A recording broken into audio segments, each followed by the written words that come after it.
In today's video, I'm going to teach you how to know if the receiver read your email in Microsoft Outlook. It's a nifty feature that ensures you're kept in the loop with your communications, especially when it's crucial to know whether your message has been seen. Let's dive right in.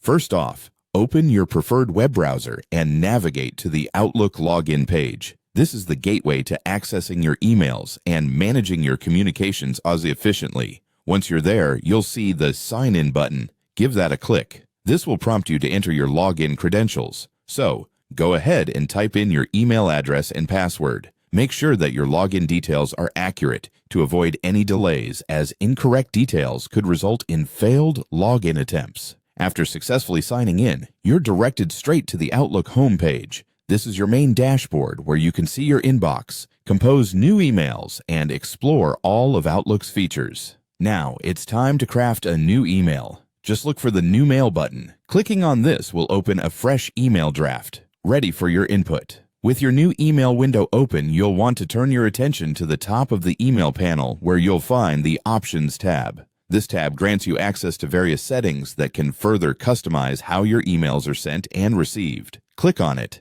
and you'll see a variety of options spring up. Our primary focus today is on the Request Read Receipt option. By selecting this feature, you're essentially requesting a notification once the recipient has opened your email. This can be particularly important in a business setting where timely communication is key, or even for personal emails where you need assurance or confirmation that information has been received. Remember, while requesting a read receipt can be very useful, it's not always foolproof. Some email clients allow recipients to opt out of sending read receipts, so it's a good practice to provide a polite note in your email, notifying recipients you've requested this. It also ensures that your request is respectful of their privacy. And that's it. You've successfully set up a read receipt request for your email in Microsoft Outlook. This simple step can enhance your email communication strategy, ensuring you're informed and prepared. Stick around for more tips and tricks to boost your productivity. Thanks for tuning in, and see you in the next video.